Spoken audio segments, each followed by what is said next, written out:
Dans 100 ans, Inch'Allah, nous serons en 2122. Toi, moi et toutes nos familles et nos proches seront tous morts. Et nous serons tous réunis sous terre. À ce moment-là, notre destinée éternelle nous aura déjà été révélée.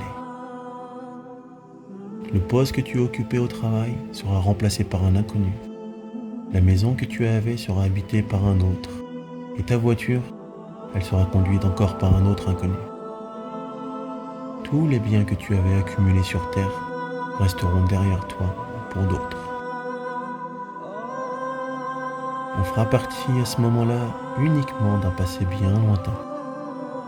Sincèrement, lequel d'entre nous pense au père de son grand-père? On ne sera qu'une branche dans un arbre généalogique, ou un souvenir pour certains. Nos noms et nos visages seront oubliés. Alors dis-moi, pourquoi est-ce qu'on passe autant de temps à penser au regard des gens dans ce bas monde, ou alors à l'avenir de nos biens et de nos proches? Pourquoi accepter de faire un crédit immobilier en prétextant que tu dois laisser un toit à tes enfants, alors que tu sais pertinemment que c'est une déclaration de guerre à Allah subhanahu wa ta'ala? Dans 100 ans, tout ça n'aurait plus aucun intérêt. Notre passage dans cette vie, c'est juste une étincelle dans l'existence de l'univers. En un clin d'œil, elle sera passée, sans même que tu ne t'en rendes compte. Et après nous, il y en aura encore et encore des générations. Et elles aussi, chaque génération quittera cette vie aussi vite qu'elle sera arrivée. Et elle passera le flambeau à la génération suivante comme toi, tu le passeras à celle de tes enfants. Et tout cela avant même d'avoir pu réaliser le 100e de tous tes rêves. Alors on doit se rendre compte de la valeur de notre présence ici-bas, dans cette dunya, et surtout prendre conscience de la valeur du temps qu'Allah subhanahu wa ta'ala nous a octroyé, et qui est différent pour chacun, car en réalité, il est beaucoup plus court que ce qu'on imagine. Certains partiront à 20 ans, et d'autres à 90 ans.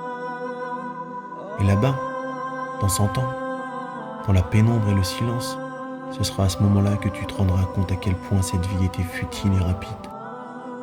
À quel point tous tes rêves de toujours en vouloir plus, en fait, c'était en réalité juste absurde. Et on commencera à regretter de ne pas avoir passé toute notre vie avec plus de résolutions religieuses et de ne pas avoir suivi une route qui nous aura emmenés à plus de hasanat et surtout à faire des sadaqa jariya, ces actions qui même après ta mort continuent à te rapporter des hasanat dans ta tombe. Certains d'entre nous vont crier d'horribles et interminables cris de détresse. Allah nous en préserve. Allah subhanahu wa ta'ala nous le dit dans la sourate Al-Mu'minun. Mon Seigneur, fais-moi revenir afin que je fasse du bien dans ce que je délaissais. Non, c'est simplement une parole qu'il dit. Derrière eux, cependant, il y a une barrière jusqu'au jour où ils seront ressuscités. Et un autre dira, Seigneur, si seulement tu m'accordais un court délai, je ferais l'aumône et serais parmi les gens de bien.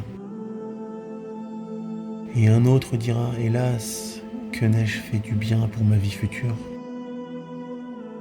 Alors toi qui m'écoutes, tant que tu es encore en vie, tant que tu respires encore, prends les bonnes dispositions pour ton voyage dans cette dunya. De quel voyage je te parle? Celui depuis ton père vers le ventre de ta mère, puis du ventre de ta mère vers la surface de la terre, puis depuis la terre jusqu'aux entrailles de celle-ci, puis des entrailles de la terre vers le jour de la résurrection. Et à chaque étape de ce voyage, tu verras des choses qui t'étonneront. Et puis viendra la fin. On déposera les bagages, soit au paradis, soit en enfer. Il y a deux choses qui me rendent triste. Un homme qui ne sera entré à la mosquée que pour ses propres funérailles, et une femme qui ne s'est voilée que par son linceul. Jusqu'à quand est-ce qu'on va vivre dans l'insouciance? C'est certes une vérité qui est amère.